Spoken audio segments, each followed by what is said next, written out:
the radical, fundamental principles of freedom, rational self-interest, and individual rights. This is the Yaron Brook Show.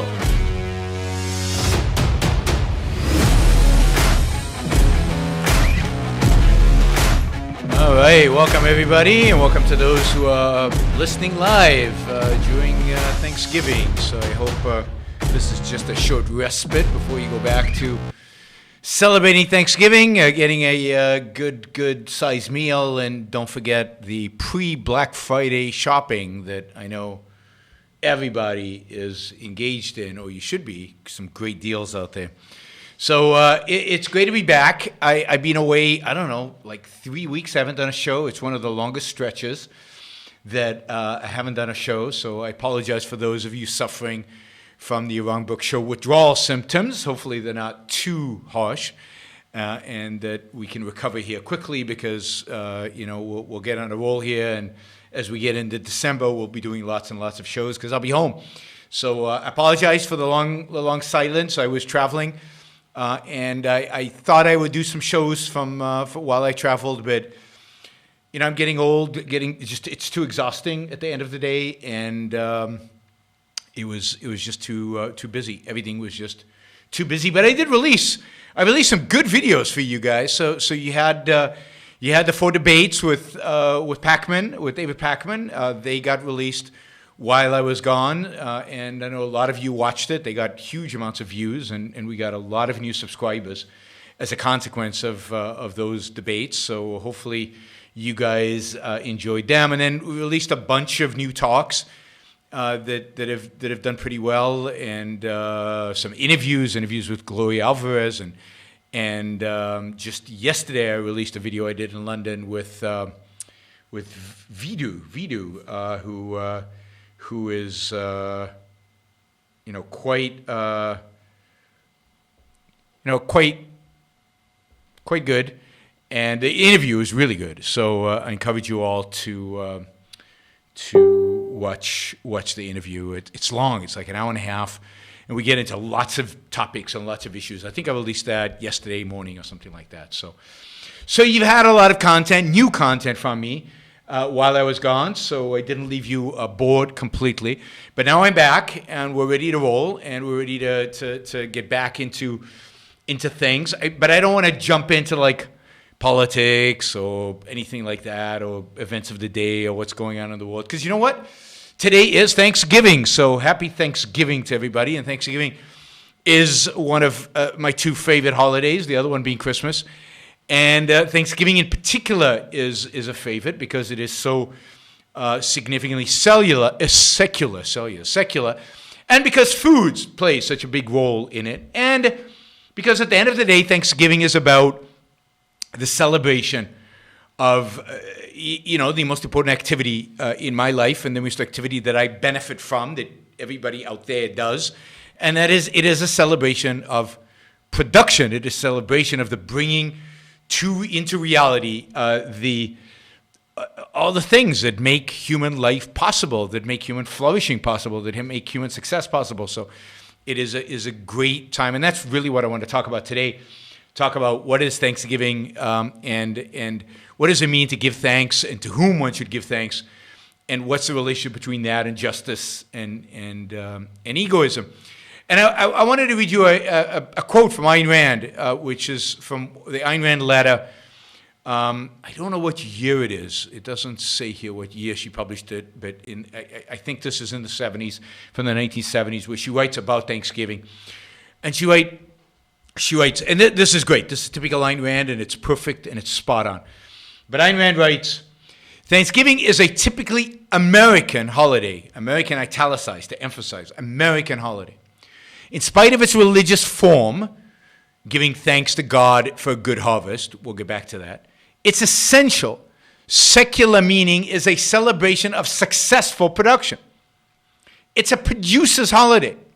The lavish meal is a symbol of the fact that abundant consumption is the result and reward of production. Abundance is, or was and ought to be, America's pride. Just as in the pride of American parents that their children need never know starvation. Unquote. So that's Ayn Rand. Perfect, right? That is just perfect. And think about this, that it's abundance is America's pride. I mean, wow, that goes against everybody out there. You know, the Christians who claim that the holidays are too materialistic and too much about abundance. And the leftists who hate abundance, who want us to go backwards to live in nature and to go back to starvation, right? And the environmentalists who want us to stop exploiting nature to benefit our lives and to benefit this abundance that we have. They want us to abandon all that. So it's you know, that's such a great line. Abundance is America's pride. And indeed, for much of America, we've been proud of material production. We've been proud of how rich we were. We've been proud that our kids don't ever have to know starvation. We've been proud of the amount of food we can put on the table. We've been proud of the great things that we produce, that we create, that we build, that we make, that we service, the wealth we create. That is America. That's the America I love. That's the America that Ayn Rand loved. That's the America that we celebrate on Thanksgiving. But I wanted to play you a short clip from a movie. It's just 21 seconds, where this idea of this line from Ayn Rand. Whenever I think of this, I think of this movie. In spite of its religious form, its essential secular meaning is a celebration of successful production. So I want to play for you a prayer from, this is a prayer over the food at the beginning of the meal, from a movie called Shenandoah with Jimmy Stewart, a movie about the Civil War. It's a very, very powerful movie. You know, I really enjoy this movie. It's an anti-war movie. It shows in a deep and emotional way the horrors of war. But it also has this great character that's played by Jimmy Stewart, which I think exemplifies America in many respects. And Stewart plays a widower who's lost his wife, and his wife has died, and he's got a bunch of children. And when she died, on her deathbed, she promised to raise them as good Christians, but he's not a Christian. He doesn't have a religious bone in his body. And yet he promised to raise them as Christians. So notice this prayer. Notice how this prayer is framed, and it's very much along the lines of, in spite of its religious form, its essential secular meaning is a celebration of successful production. Here we go. Let me just. No, I have to get you there. There we go. There's Jimmy Stewart. All right, everybody ready? Good. And I can take my headphones off after this. Here we go. Lord, we cleared this land. We plowed it, sowed it, and harvested. We cooked the harvest. It wouldn't be here. We wouldn't be eating it if we hadn't done it all ourselves. We worked dog bone hard for every crumb and morsel, but we thank you just same anyway, Lord, for this food we're about to eat. Amen. Isn't that great? I love that, right? We planted it, we cleared the land, we planted it, we did all the work, we did everything. The production, all the food on this table is a consequence of our products. Thank you, Lord, anyway. Amen, right? We will goddamn hard to produce everything that's out here, but thank you, Lord, anyway. I mean, that's what I think of when I think of this idea of, yeah, we're not going to take religion too seriously. Yeah, Thanksgiving has this religious element, but no, we don't really thank God. It means nothing. It means nothing to thank God. What we're really thanking and what we really should be thankful of is our own ability to produce and the ability of everybody around us to produce and the ability to live in a world with such abundance and the fact that we live in with such abundance. So at the first level, Thanksgiving is a celebration of this abundance, the abundance that we create through our own hard work, and it's a celebration of the producers among us. and those around the table who have made the table possible, who are produced in order to consume, or produced to make the food on the table possible. But it's more than that, because we don't go out there and grow the food and plant the seeds and clear the land and do all that. There's a whole supply chain that makes all that possible for us today. And it's not just food anymore, because we live in the 21st century. And we're thankful for the computers we have, and the chairs and the furniture and the beautiful homes that we live in, and all the technology that is around us and everything else. So what we're thankful for is not just for the food. The food is a representative of the abundance, the material abundance that we have, and who is responsible for the material abundance that we have, that surrounds us, that we have all around us? Well, it's all the producers out there. It's all the producers out there. It's anybody who works for a living at whatever level they are productive, because of the trader principle, because of the win-win nature of production and trade. Anybody productive out there is making my life better. Anybody productive out there is making my life better. And I'm thankful. And we all should be thankful. And Thanksgiving is a day to remember to be thankful, to emphasize being thankful for all of those who create the material abundance that we have, that we have around us, that make life so amazing to live. And so much of our culture, so many people in our culture, take the material abundance around us for granted.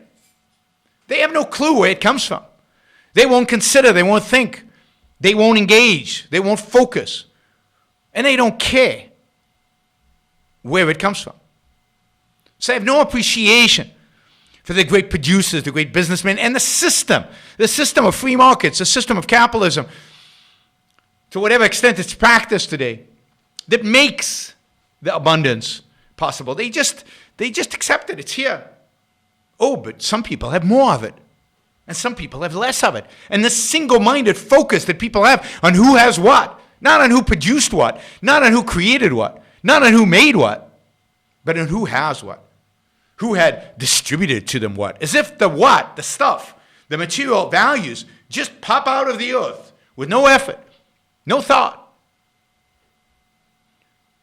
And then the question for economists and politicians and all of us, I guess, is who gets what? And did somebody else get more than I did?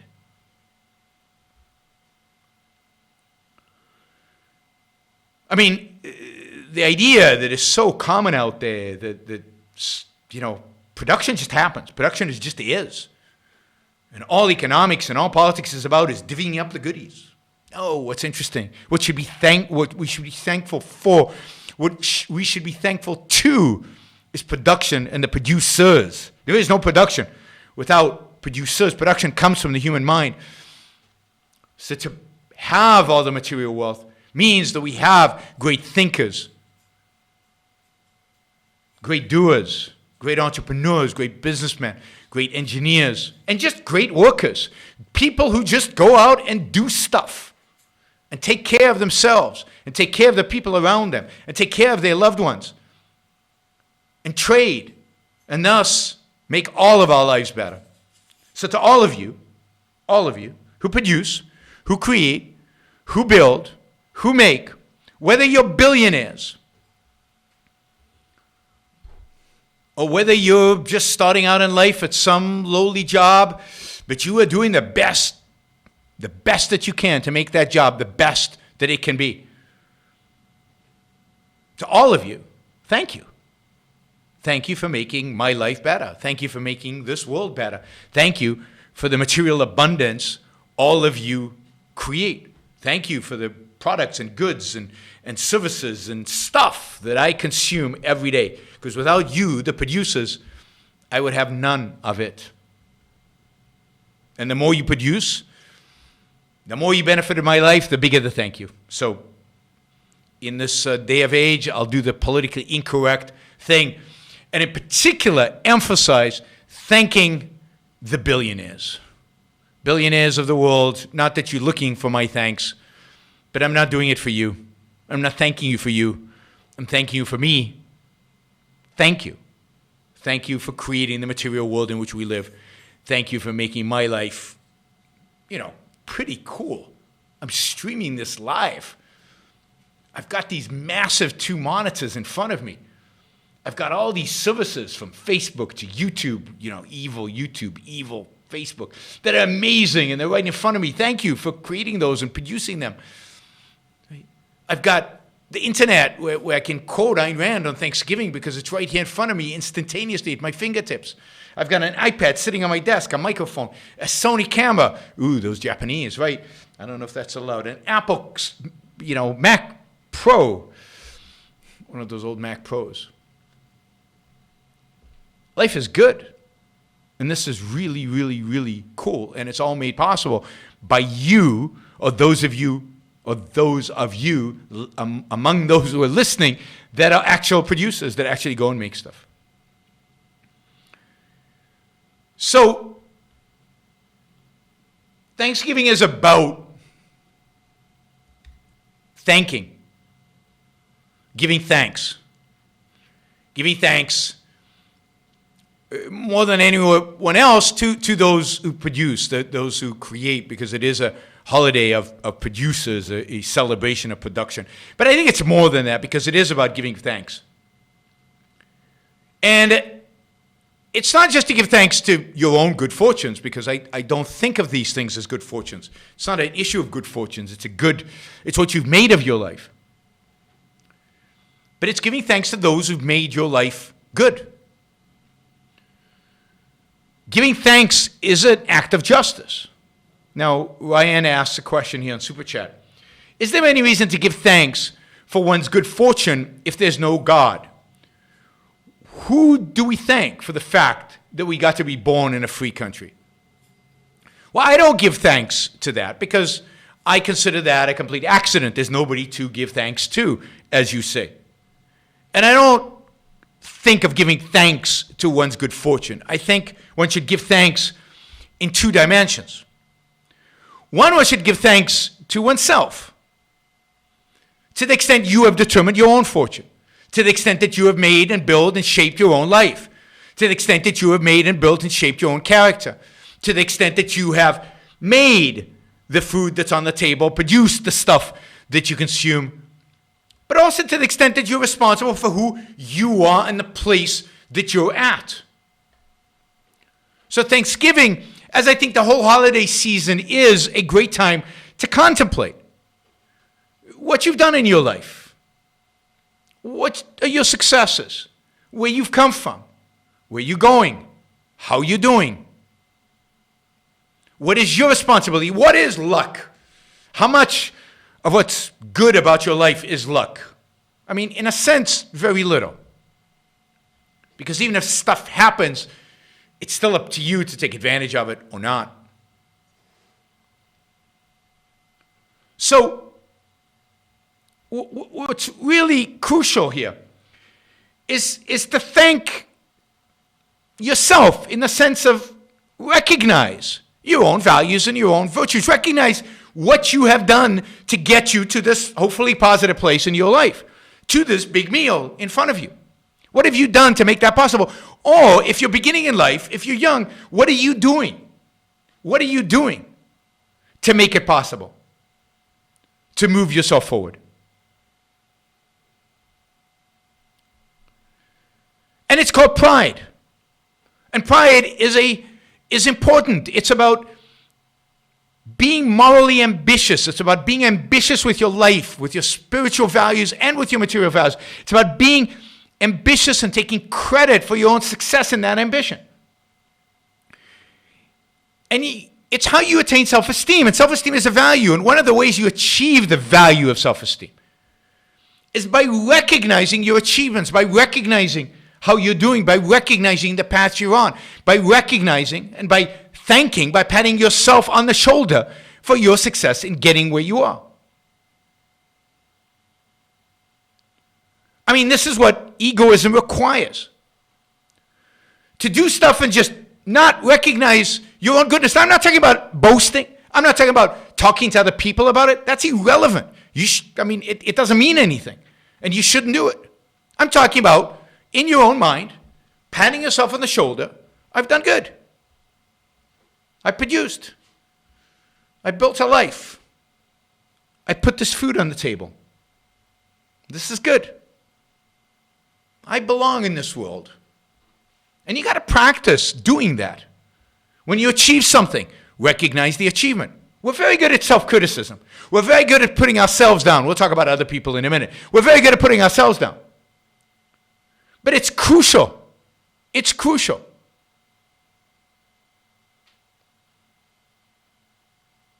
It's crucial that we practice thanking ourselves and recognizing our own achievements. It's how we build self-esteem.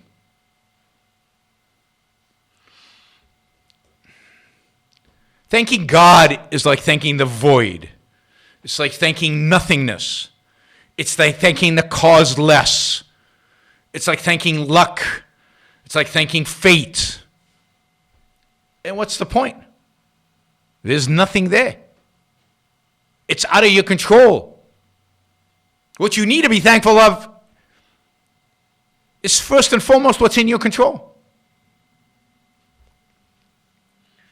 So use it as an opportunity to self-reflect on your own achievements. One of the great things about Thanksgiving is it's a time to think about achievement. It's a time to think about gratitude, about giving thanks. And the first person you should thank is you. Thank in the sense of recognition. That's what thank you is. It's a recognition of achievement. It's a recognition of good. But then, it is important. It is a form of justice. It is the most important form of justice.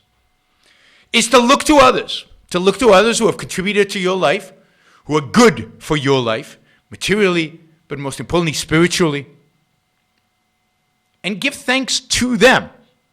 And not give thanks in the abstract, not say a little prayer to all my wonderful friends, but actually go to your friends and thank them.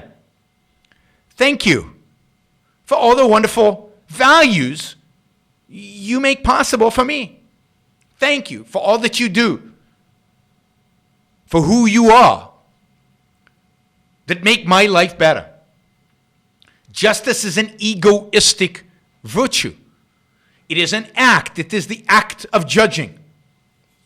And while judging means judging good and bad, evaluating the good and the evil, in many respects, we're so conditioned to do the evil stuff. We're so conditioned to reject, to complain, to criticize, to negatively judge. I think some people don't do enough of it, but mostly it gets done. What is not common, and what Thanksgiving is the time to remind ourselves to do, is to recognize the good in people. Now, why is that moral? Why is that part of what egoism requires? Our lives involve lots of other people. It is crucial to a successful life the kind of people that you engage with. You want to surround yourself, and you want to identify and then surround yourselves with good people. And you want to identify and distance yourself from bad people. But while the distancing oneself from bad people can be hard, and identifying bad people can be hard, we need to do it, and it's important to do, and very few people do it well. I think the greater default is on evaluating the good and being thankful for the good. So Thanksgiving is a great time to think about the people who have done you good and who are good in and of themselves, and by being good have done you good. Just good people, moral people, rational people, people who live their lives well, righteously in the sense of egoistically, on the basis of these values and virtues. People who, through their very existence, but through their actions, through their words, have contributed to your life. Make a list. Make a list of the people who are most dear to you. Your spouse, maybe your parents, maybe your siblings, but it doesn't have to be family. Your friends. Or it could be Ayn Rand, or Leonard Peikoff, or Steve Jobs, Aristotle. I don't know. I mean, I don't think there's much use to going too far back. But the people alive today, primarily, who really contributed. And first of all, make the list. It's just good for you to see. And try, as you're making the list, to identify, why are these people good? What makes them of value to you? What makes you thankful for their existence? Whether they're your heroes or whether they're your friends. Not every friend is a hero, but why are they your friend? What is it about the friendship that you value? Start by making that list, because it'll give you perspective. It'll give you time to reflect. By the way, don't type the list. Generally, when you want to contemplate stuff, write it out. Writing is slow. Gives you time to think. So make the list. Specific people. And then those of them that you have contact with, send them a note. Now, Christmas, the next month, send them a note. Thank you. Thank you for being my friend. This is what I value in our friendship. Thank you for writing that book. Thank you for doing this or that or whatever. Those who are alive around you, that you really value, that you really enjoy, that you get pleasure, that you get satisfaction, that you get values from, let them know. Let them know that that's how you think of them. It's incredible what that will do to you, for you. You'll get a sense of pride because you're living your values. You're living the positive value of justice. You're reflecting that positive value, and it'll make your life better living that value. That's what pride is all about. It's about taking your values and virtues seriously. And the virtue of justice is primarily a virtue of a positive, of a thank you. And Thanksgiving is a holiday of the positive side of justice, of surrounding yourself with friends, of saying thank you to your friends, of cherishing their friendship. And broader than that, the people you love, you respect, you admire, you get value from. So first of all, it's good for you. And then you'd be surprised on how infrequent it is that even among friends, that people actually say, this is why I'm your friend. This is what I value in you. This is what makes you such a terrific person. That visibility, that psychological visibility that you can provide another human being is incredibly valuable. It's a beautiful thing. It's one of the most rewarding spiritual things you can provide another human being. And again, you will be doing an act of justice, an act of living a proud life, because you will be living your virtues. So go do that. Find the people, thank them, use this dinner, and again, go really think it through. Really think it through. Right?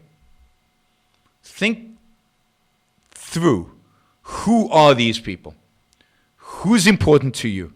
This is your time, right? The holiday season, I find Thanksgiving through New Year, right? Thanksgiving through New Year, a great time for reflection on your own life, on your own values, on your own goals, on who you're thankful to and who you care about, why you care about them, and what do you want to do in the future. Like the whole New Year's resolutions is part of this, but it's a process, and it starts with Thanksgiving by being thankful, by enjoying the material well-being that we surround us with, and put aside, it's also a time to put aside the negativity, put aside the politics, put aside all the things you dislike.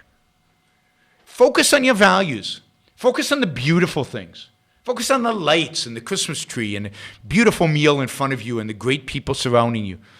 Focus on the good in life. This is the period to do it.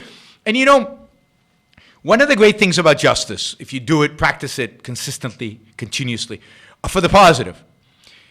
And one of the things about focusing on the positive and appreciating the positive, when you buy something pretty and you think about the mind that invented it and the mind that created it and the people who produced it and the supply chain that made it all possible. If you think about all that, then it starts conditioning, it starts conditioning you,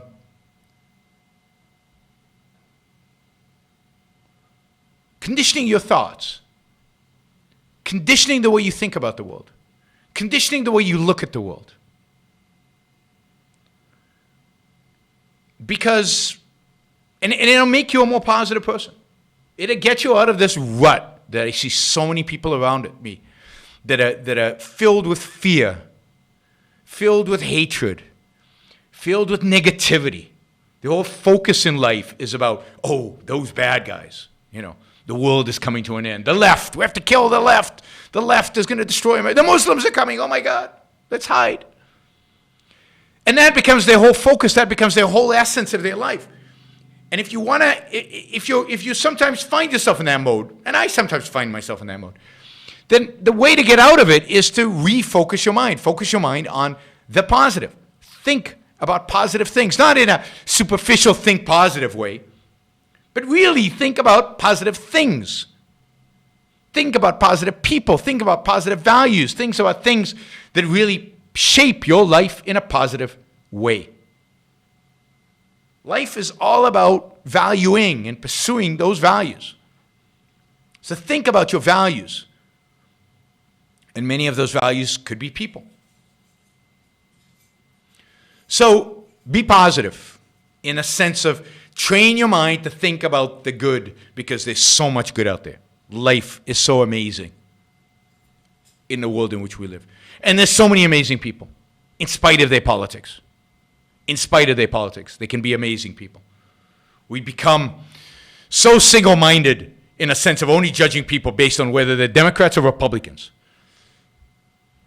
I mean, the puck's in both their houses, to start. And secondly, that's not what makes you human. Your politics. Not what determines what and who you are.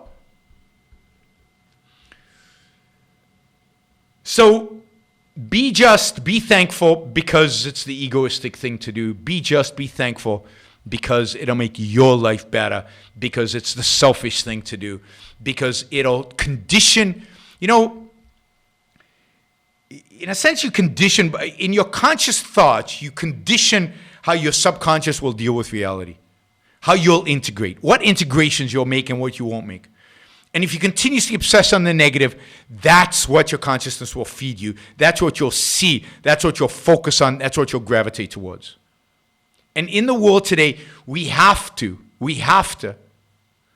consciously make an effort to avoid that. And part of how you do that is by focusing on the positive, by thinking about the positive, by integrating the positive, and getting to the point where your subconscious just does it and focuses you on the good things in the world.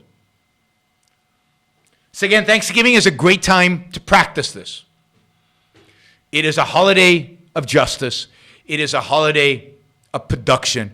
It is a holiday filled with friendship and giving thanks, not giving thanks to another dimension, giving thanks to this world and to the people around you who deserve that thanks. Not thanks for luck, not a thanks for your fortune, good fortune, bad fortune, but a thanks to the things that you have done to put you in this position, and the things that the people around you have done that have made your life better. All right. Let's see.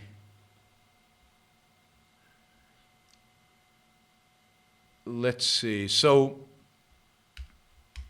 we got a couple of super chat questions, and I'll take some more, and then we'll probably call it a show because we'll probably make today a relatively short show, given that it's Thanksgiving, and you guys should all get back to your Thanksgiving introspection, expressing your thanks, and eating lots of really good food with cool people that you love. Somebody asked, would America be better off or worse off if there were more Ron Swansons in the country, Ron Swanson being a character in Parks and Recreation? Now, I never followed Parks and Recreation, so I don't really know. And so I can't really say. But the little I saw of Ron Swanson, he was a good guy. I mean, he believed in property rights, and he believed in each individual being left alone to do their own thing. I mean, I think the world would be better off if there were more Ron Swansons, but I'd have to know a lot more about Ron Swanson. Of course, he was also a comedic character, so it's not clear how seriously we should take. But generally, the American spirit, the old American spirit, was an American spirit of self-reliance, doing your own thing, and not worrying about your neighbor too much. As long as they didn't interfere with you, you left them alone. And I think Ron Swanson, to some extent at least, represents that attitude. So to the extent that he is American in that sense, the world would be better if we had more of that. That's indeed the sense in which we're losing. America's losing its essence and losing its identity. All right. Is there a freedom that can exist without property rights, like freedom of speech on public platforms? Well, you can't separate freedoms like that. There are no rights are not these isolated things that you can say, you got a right to speech that's separate from a right to property, that's separate from a right to liberty, that's separate from a right to life. All the rights are integrated. And this is why when you lose one right, you lose them all. Rights cannot be segregated. They're one right. There's only one right. There's only one right. There's only one freedom. And the right is the right to your life.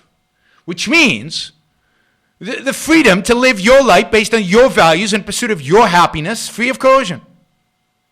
Without being coerced, without an authority, without people telling you what you can and cannot do. And as long as you don't violate other people's rights, you should be left alone.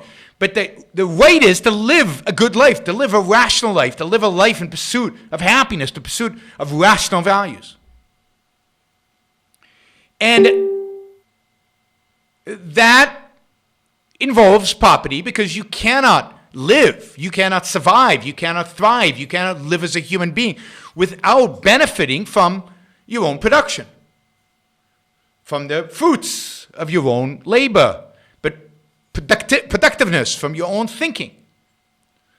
And that's the source of property rights. It's just an extent, it's just a aspect of the right to life.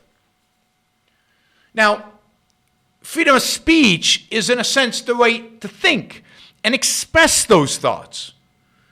Express those thoughts in writing, but on your property. So, what does a public platform mean? Public meaning what? Meaning who owns it? Who created it? Who built it? The government? Okay, so like government schools, government universities. But there is no such thing as government property. There is no such thing, in a sense, as public property. It just means nobody owns it. Or it just means that, so I don't know that there is such a thing as a public platform, really. And certainly one can't pretend that a private platform is a public platform. Facebook, Twitter, YouTube are private platforms. Right? So, freedom of speech is the right to use whatever platform is available to you without the government silencing you or without people using force against you to silence you. But it doesn't mean that every platform should be available to you. And there was a real issue of what does a public platform mean, right? Somebody says, let's say government enact 100% free platform that nobody owns, yet everyone free to dump their videos or articles in there. Fine. Don't they still have right to free speech even though nobody owns the platform? What does that mean in that context, to have a right to free speech? That you, like everybody else, have a right to dump your stuff into that thing? Yes, nobody can use force to stop you in that context, but the government is going to. I mean, it's the nature of having a platform that you have restrictions. So you can put your pornography there and everything there, anything you want. I guess as long as it doesn't initiate force, sure. But it would be a flop, right? It would be a disaster. So it's kind of a meaningless, the whole thing is kind of meaningless. This whole idea of public platforms is meaningless. You have a right to free speech on a platform available to you because you've purchased it, it's yours or whatever. And if you've purchased it, you have to abide by the conditions of the contract of the purchase. The government cannot silence you under those conditions, and other people cannot use force against it. Right? All right. Let's see. Without central bank controlling interest rates and strict regulations, wouldn't there be a lot of systematic risk threatening the collapse of the economy? No, quite the contrary. I mean, it's the central bank that creates systemic risk, right? It's the central bank that by having one interest rate and controlling the money and only one place in which money is generated and no competition for the money, no competition over interest rates, no supply and demand, moving things around as conditions in the marketplace change. That's what creates a systemic risk because it's one set of regulations, all the banks follow. But if the regulation is bad, everything collapses, not just one bank collapses. Versus a dynamic marketplace where, let's say you have a gold standard, but a gold standard is not dictated by the government. A gold standard is evolved through the marketplace in which different banks issue currency. One of those banks could get into trouble. One of those banks could commit fraud, or one of those banks could just do bad business, and it would fail. But that failure wouldn't drive down the whole marketplace because other banks would choose to behave differently. Whereas today, and you saw this in the financial crisis, all banks behave the same because all banks are incentivized to behave the same by the same set of regulation, by the same set of interest rates, by the same set of systemic controls. The Federal Reserve is what creates systemic risk. There is no systemic risk without the Federal Reserve. I mean, in a truly free market.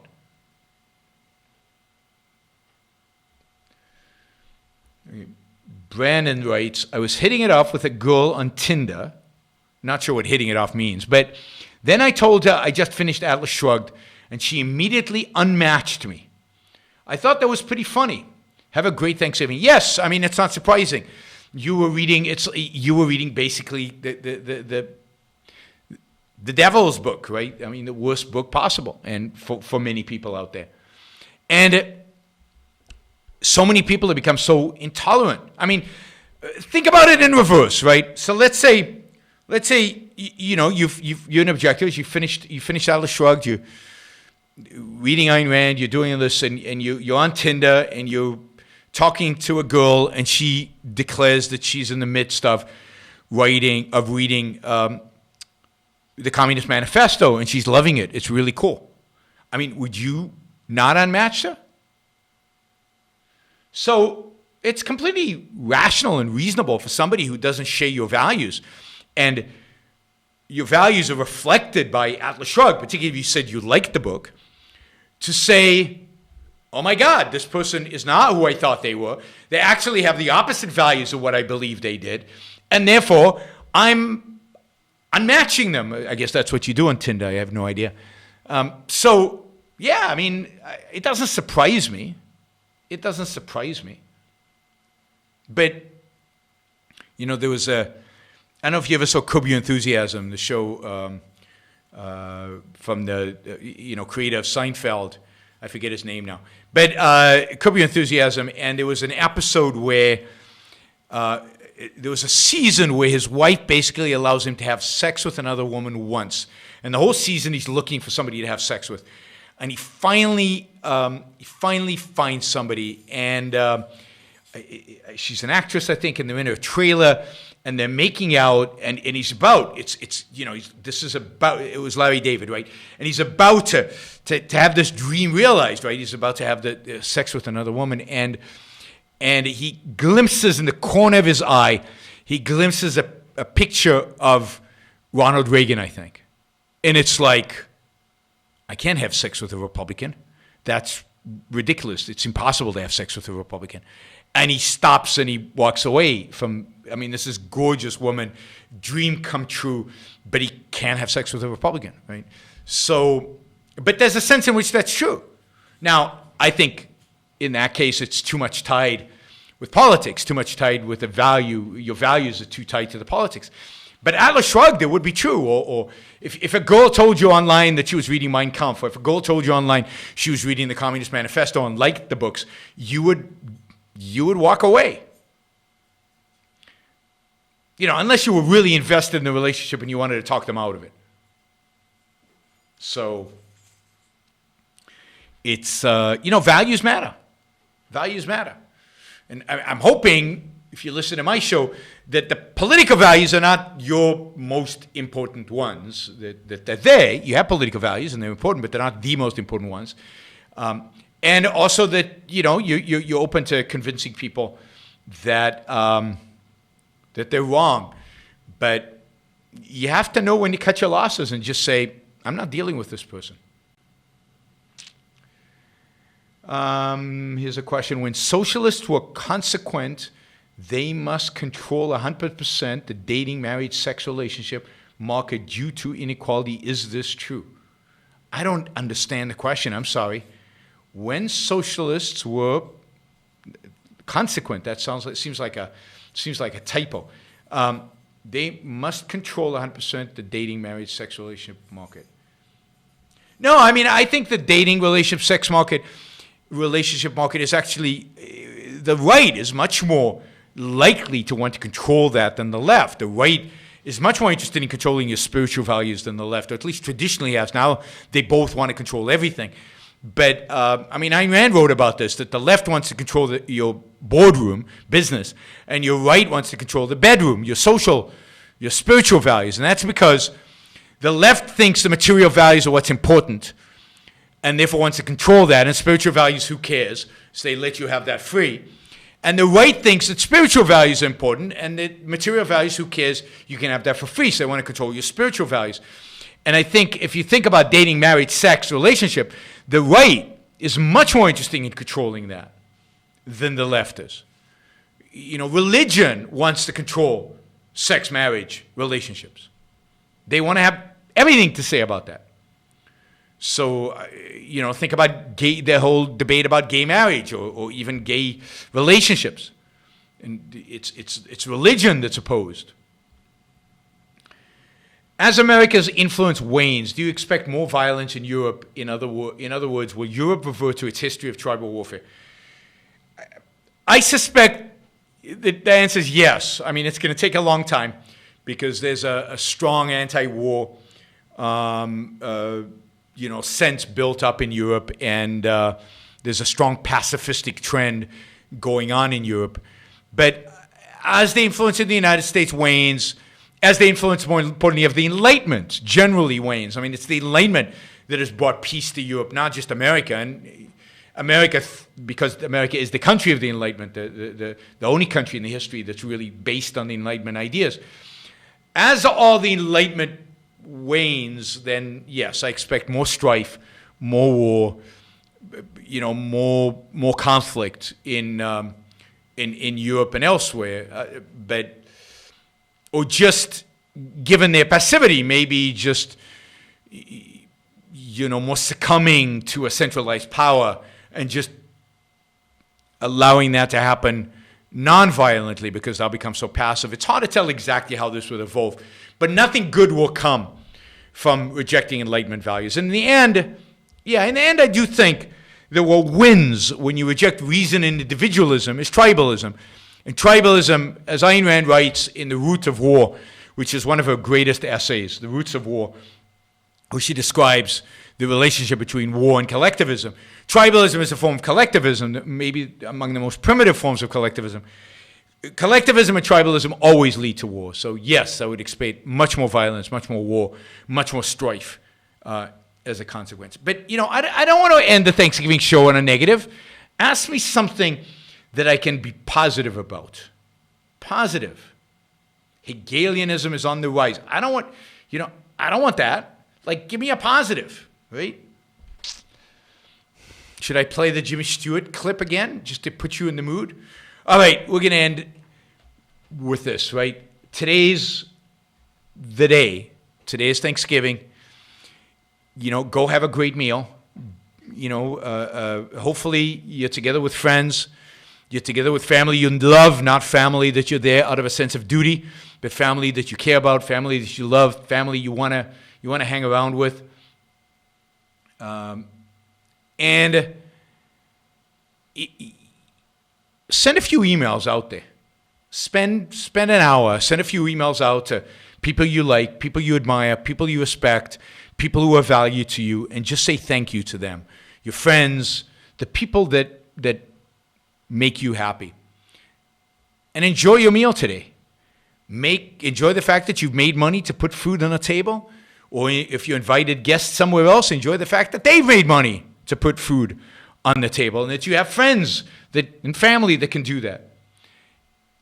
Have a great time. Have an awesome, awesome Thanksgiving. Thank you all for the support you provide me.